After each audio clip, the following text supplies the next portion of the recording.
Ainda falando de efeitos a longo prazo, e para os ortodontistas, né?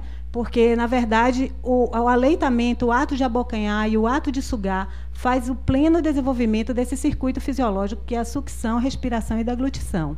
Se um bebê faz a amamentação, ele vai formatando toda a arcada dele e o palato vai se formando de forma muito mais natural e anatômica do que se ele tiver com um instrumento rígido, que é o bico da mamadeira ou a chupeta. Isso é comprovado, e aí mais bebês terão problemas fonoaudiológicos. Ele previne alterações desse hipodesenvolvimento. Então, se ele tem uma má oclusão, ele vai ter uma arcada dentária diferente. Ele vai ter, se ele tem a chupeta o tempo inteiro na boca, ele vai ter aquela dentadurazinha de tubarão que a gente chama, né? Então, outros estudos também tentaram evidenciar se o leite materno produzia mais cárie ou se era o leite artificial que produzia mais cárie.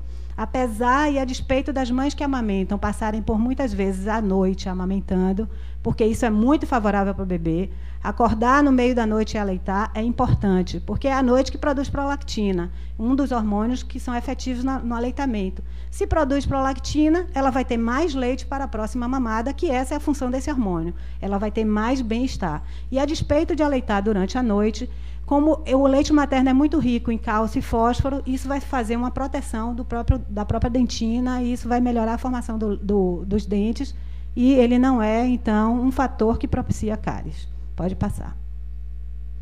Esse é o movimento que o bebê faz quando ele está amamentando. Então, ele abocanha a areola, ele não precisa do mamilo. Então, se o mamilo é plano, se ele é protuso, se ele é protátil, seja como for, e a gente tem que ter isso muito consciente dentro da gente, porque é de suma importância incentivar, promover e contemplar aquele aleitamento materno. Se a gente já chega para a mãe e diz a ela que o peito dela não é bom para amamentar, 50% já foi desconstruído naquele momento. Por quê? Se quem está informando a ela é um profissional de saúde, teoricamente ele tem o saber.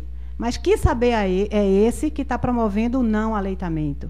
Então, a gente tem que parar um pouquinho, respirar. Pode ser um peito muito ruim realmente para amamentar, mas o bebê não precisa do mamilo. Ele precisa abocanhar o peito. Ele precisa de toda a areola para exatamente o mamilo ficar naquela pontinha que é apenas a via de saída do leite.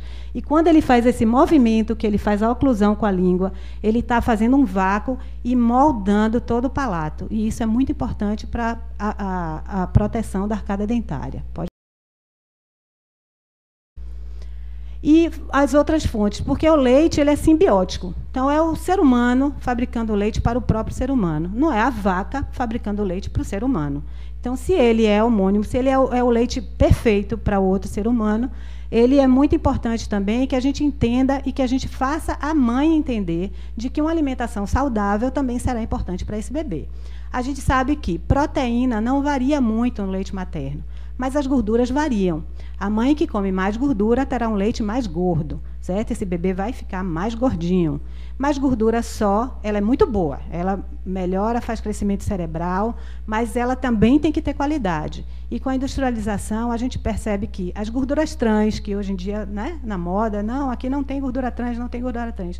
As gorduras trans foram fabricadas porque a gordura em si, quando ela é natural, ela fica rançosa. Então, o alimento rançoso não é gostoso. Então, a indústria percebeu, tinha que fabricar produtos que fossem menos rançosos e mudaram a ligação do carbono e do hidrogênio, então a gordura ficou trans.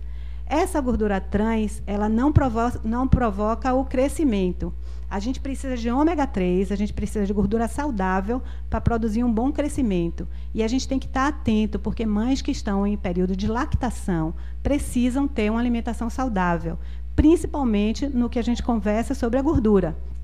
E o que é que tem ômega 3? Sardinha, atum, salmão, tudo isso tem ômega 3. Azeite, certo? Então, são pequenos cuidados que promovem um grande ganho, principalmente quando essas mães são mães de bebês prematuros.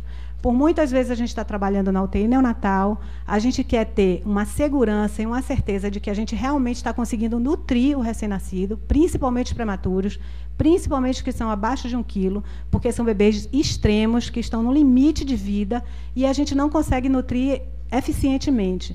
E a gente tem que pensar naquela lactante, que naquele momento é a pessoa mais importante que está dando a sobrevida do bebê.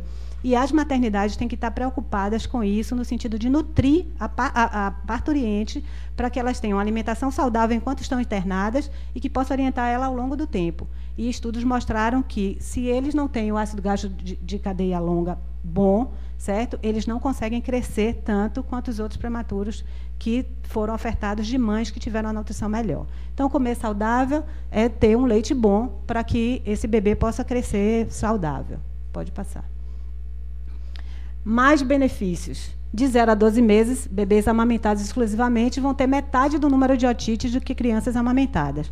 Pelo simples fato de que o canal auditivo ele é reto e que na mamadeira a pessoa termina facilitando e dando nesse sentido, e que no peito, no seio materno, o bebê sempre fica com a cabecinha mais alta, só isso já registra a queda da otite. Mães não devem amamentar bebês deitadas, mães devem amamentar bebês carregando, porque então diminui o índice de otite. Mas bebês aleitados têm muito menos, porque tem mais fator de proteção contra as otites. E tanto os bebês nascidos prematuro como a termo, alimentados no peito, apresentam melhor visão aos 4 meses e aos 36 meses do que aqueles aleitados artificialmente. Pode passar, Suzana. Crianças que também são amamentadas exclusivamente por no mínimo 6 meses apresentam metade da probabilidade de desenvolver câncer antes dos 15 anos do que crianças não amamentadas. São fatores de proteção que são comprovados. Então, como é que se faz isso? Não, se pegam as crianças que foram aleitadas, se compara com a população geral que não foi, e se faz essa estimativa que é estatístico. Pode passar.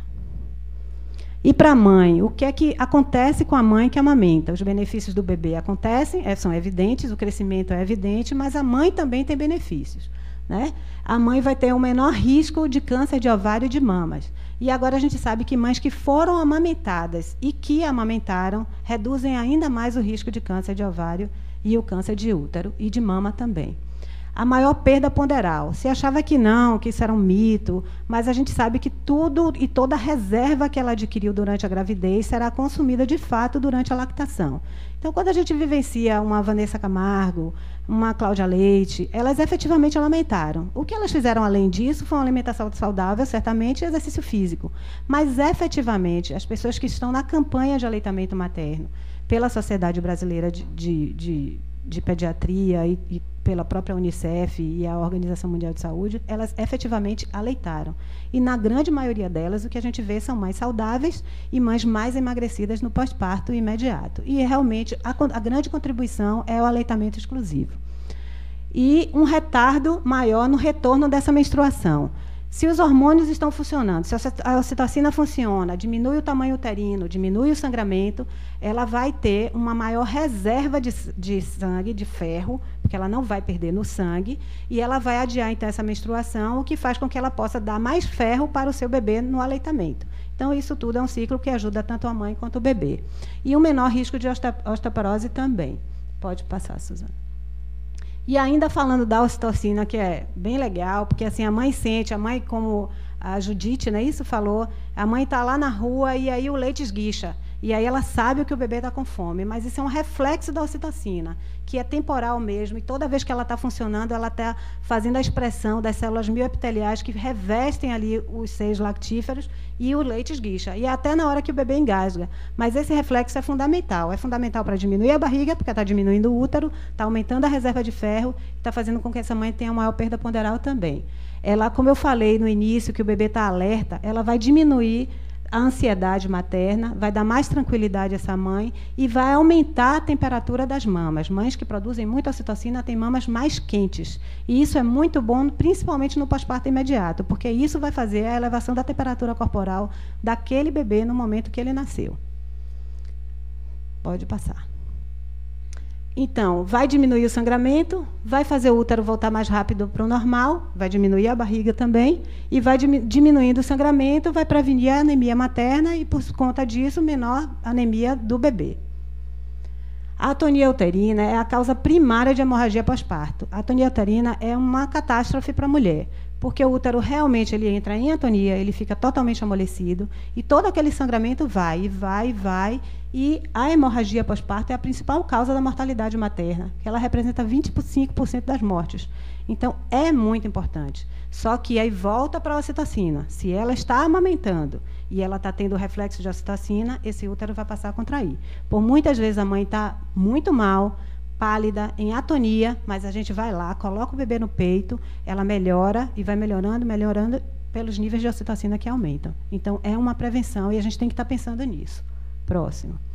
Na verdade, aqui é um quadrinho que mostra tudo o que eu falei, e falando exatamente sobre a prevenção da morbidade e mortalidade, né, o aleitamento logo após o parto, e usar isso como uma coisa rotineira de todas as maternidades, de todos os lugares. Nasceu, mamou, se a gente vai fazendo isso, a gente está virando uma página, porque não é só a grande chance que a gente tem e que a gente não pode perder, que é esse primeiro momento. Porque, a despeito de aprendermos na literatura, todos os cursos que são feitos de capacitação, de aconselhamento, de técnicas de amamentação, é difícil passar isso para a paciente no período curto que ela fica na unidade hospitalar, porque ela precisa de acolhimento. Isso é uma coisa que funciona 24 horas, e nem todos os profissionais de saúde estão capacitados, nem todos têm essa disposição, porque a gente precisa ter disposição, precisa querer fazer, tem que ter um tempo para poder fazer. E no corre-corre, na rotina hospitalar, essas coisas têm que ser pontuadas por todas. O Hospital Amigo da Criança é isso, é treinar 80% de todos os profissionais. Quem vai no chão tem que entender de aleitamento materno, porque ele vai, naquele momento que a neném está chorando, pode dar uma palavra de incentivo à mãe. A pessoa que está ali na limpeza, a pessoa que está do lactário, qualquer outra pessoa pode ajudar essa mãe. E ela precisa 24 horas. Ela precisa de quem auxilie, de quem dê a mão, de quem realmente acalente e que pense nessa causa como uma coisa muito importante para o resto da vida.